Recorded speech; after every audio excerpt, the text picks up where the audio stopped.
Hi, welcome. I'm Tony Lander. I'm Francie Hattilendi. And today we want to talk to you about why folks with their horses feel like their horse is not saying yes, feels like their horse is not willing to do the things they want to do, feels like their horses are not wanting to do it. They're not enjoying it.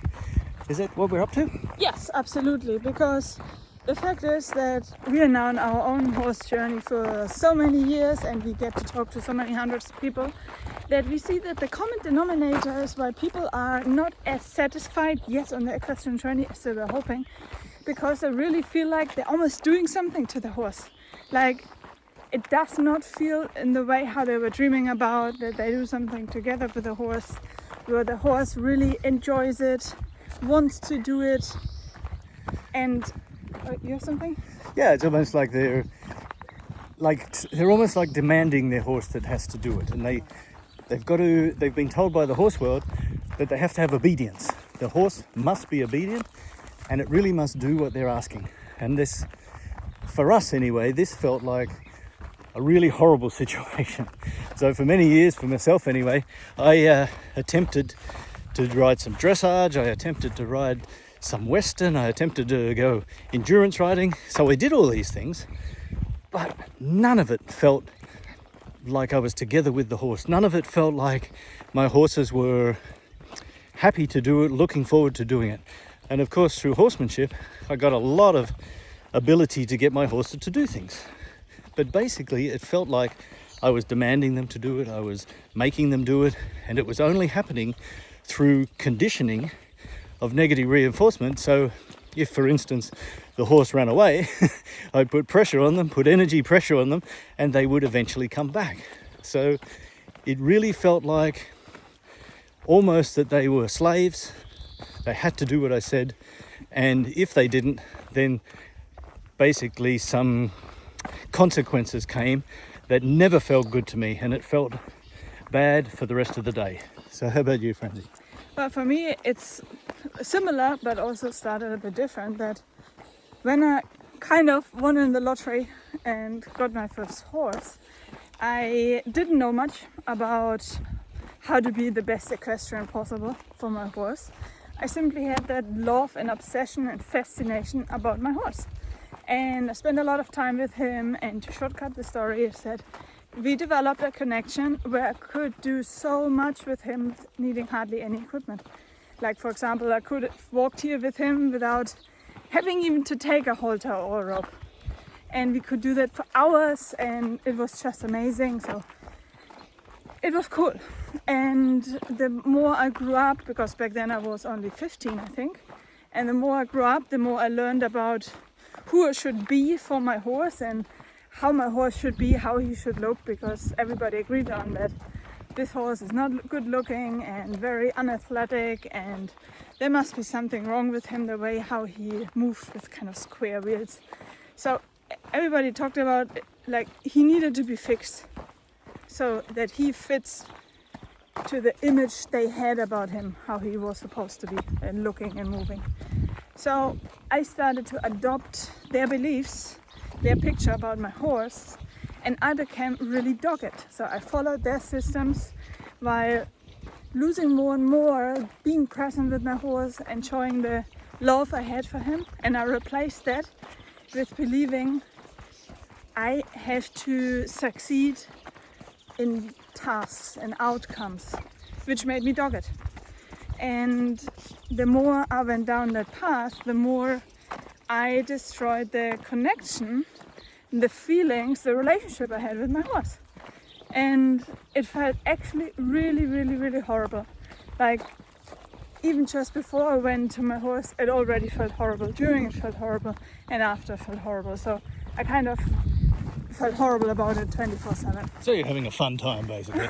Yes, so now I replace this awesome time I had. I couldn't believe that I was so lucky to have my own horse and spend so much time with him.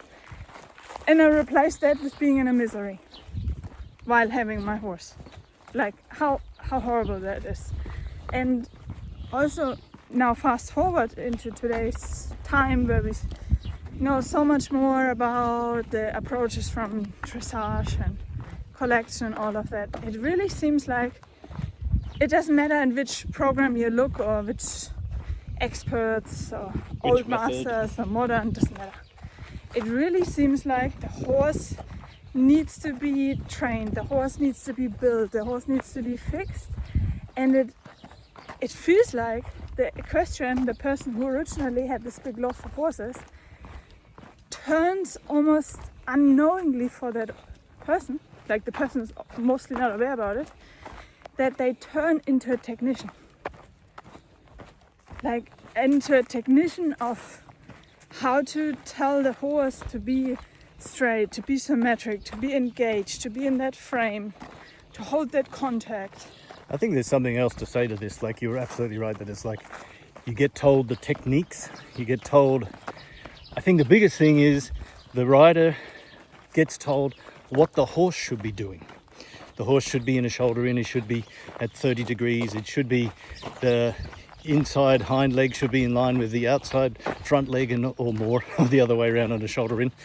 But they're so telling us what that the horse should be doing, they're forgetting about what the rider should be doing. And they're forgetting about how the rider and the horse should really connect. And so what they do is they end up then having to get more equipment, what we call bondage equipment. So they get the reins, then they get bigger bits, then they get multiple bits, and they get spurs and whips and all this sort of stuff. And this is what also made it feel horrible for us. So in trying to do dressage, we got told we had to pull the horse's head in. And yes, I know there's people out there that say it's not about pulling the horse's head in, it's driving from behind. But the thing is, even if you think driving from behind, you have to drive the horse into something, that is, into the contact. And this always felt horrible to me, that you have to have this contact on the horse's mouth. And so the poor equestrian, who for one hasn't been told actually how to connect with the horse in their seat, in their riding. They've just been told go with the horse. They've been told now to drive the horse forward into the contact. They're all this technician stuff. And then if you try to do laterals, oh my God, you've got to make up for what you can't do with your body, what you can't get the horse to do, you've got to make up for with reins, with legs, with spurs, with whips. And when I tried to do this in the dressage world, all I ended up was sweating like hell. My horse was being more agitated than ever, and it was just horrible. So the point is, what can we do about it to help you get these feelings that you really want? As we said in the beginning, what people are looking for when they've come to us and they've talked to us on calls, what they're really looking for, number one, is a connection with their horse. What they're looking for, maybe number two, is for the horse to seem like they're enjoying doing it with the human. Like they're looking forward to the next session. Like they're enjoying the session that they're in. This is what people are looking for. Sure, they come to us because they would like to do high collected moves, but this is not the number one thing that people want. And maybe it's not the number one thing you want. So how can we help them, Francine? Well, how we help our people is first getting really aware about it, where they want to be, where they currently are, and then we give them step-by-step plans of how to communicate their thought in alignment, congruent, from their mind to their body to their arms. And this already makes a huge difference, because this allows them to detach from all that equipment, from all that bondage equipment, and then we help them to adjust their mindset from having to train or tell the horse into having a connection and a communication with the horse where you have a dialogue. So they take their clear, congruent communication, meld it together with the mindset of having a dialogue with the horse, where you now ask the horse a question, give the horse time, space and freedom to answer, and then helping the people to raise their awareness to read the horse's behavior, how they responded, how they answered, and then having this backwards forwards, and even helping the people to allow the horse that the horse sometimes asks a question and the person clicks into the horse And this is already a huge game changer in the way how we feel about ourselves and how the horse feels. Because now the horse is finally allowed to be involved, to be expressive, which is a side effect, allows the horse not just to get expressive, but they choose to be there. They choose to connect. And it really feels for the people like the horse, it wants to do it. That's true. I think there's something else I want to add in here, and that is that generally when it comes to horse training in the horse world, people think they have to train their horse. They have to train their horse to do the things that horses already can do naturally, like walk, trot, canter, and then if you get to collection, into piaffe and such, if you get to high collection, they have to train them how to do misère, how to do collected canter, how to do terre-à-terre, how to do levade. But I'm telling you, this is BS. You do not have to train your horse to do collection. You do not have to train your horse to do walk, trot, and canter. What we have to do, what we were not told by the horse world, is that we have to have a different mindset. We have to have the mindset that the horse can already do all these things, which they can. You can see them from foals, hours old. They can do all of these moves. They're ready. They're coming out of the mare's womb, ready to go. They can do it all. What the problem is, as Franzi said, that us people, us equestrians, are not clear and congruent in our messages, not clear and congruent in what we want in our mind, then to our body, and then to our support tools if needed. So the whole point is, what's got to change is the mindset of the equestrian, the rider, or the person on the ground. You've got to understand that these horses can already do it. And I promise you that these horses, when we change how we turn up to the horse, with our mindset, with our body energies, and with our support tools, when we turn up in a way that is congruent, that is in a communication, that is in a conversation, that's in a dialogue, our horses turn up completely different. They do enjoy it. They actually want to come to the next session. Believe it or not, they really do. This is the change that's needed. And to recap how we started that video is that it feels to you like the horse is not saying yes to what you guys are doing, is we want to acknowledge you. You're probably right. Like if you have that feeling, you're probably right about it, that your horse doesn't really want to be there. It doesn't really want to do what you get told to do with your horse. And yes, again, we acknowledge also it's not your fault because you're simply following experts' advice, following the programs and the systems that claim to give you all of this wonderful outcome, and they may even give you the outcome they're claiming, like being able to ride shoulder in or jump over something or do a safe trail ride. But what it's really about is following a path where you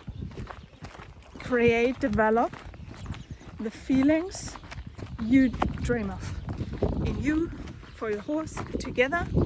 So you create something that feels amazing, because it's really not about achieving an outcome. It's about who you become on the journey, who you become with your horse, how it feels, so that as a side effect, your horse says yes. As Tony said, that the horses want to connect with us. I want to add something else. There's another really important thing. In the horse world, especially in the dressage, they say that to do collection is going to take years of preparation, years of building the horse's strength to be able to do this collected moves. And we want to again say this is absolute BS, because again, any horse, as long as they can move, can do collected moves now, right now. They don't need to build strength. They don't need to build balance for this. They can do it. Of course, when you've got a rider on top, they need to get a little bit used to the fact that the rider's there, and the rider has to get used to being on there. This is also a big point, right? So the thing is, though, what you would be really super surprised with is how quickly this can actually happen. We have people come into our program, and within the first week, they are actually getting some collected moves. 1 week.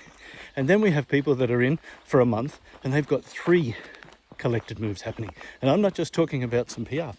I'm talking about they're doing collected canter, or they're doing mazère. Some horses, even in a month, can start lavade.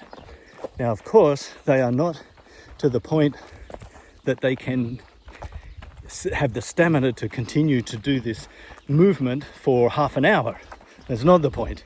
The fact is they've got the strength to do it, they've got the balance to do it, and of course what we're helping the horse do by not restricting them is we are helping them build their internal organization within themselves, within their balance.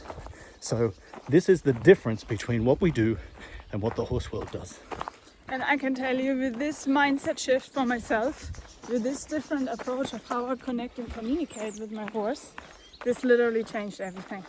Like the way how he now wants to connect with me, how it feels when we do something together, when we work out together, the way how he chooses to offer collection and high collection in his own unique way, how powerful he is, how he floats. He feels like my champion. And this is something that is really touching my heart, and something we are so passionate about, that you have to feel that, because it feels so amazing that we cannot even come up with the right words to describe how amazing it feels. We believe you have to feel it to understand what we are talking about. It is crazy good. So what we suggest you do is you click the link below and you can check out our page. We call it the Everything at a Glance page, and you can check out more information about our background, more information about what we do, how we do it, and how we can help you. And how we can help you, and all of the prices and tiers are on there, so you can check it out at your leisure, and then join us and find out how this works for you and your horse. See you soon.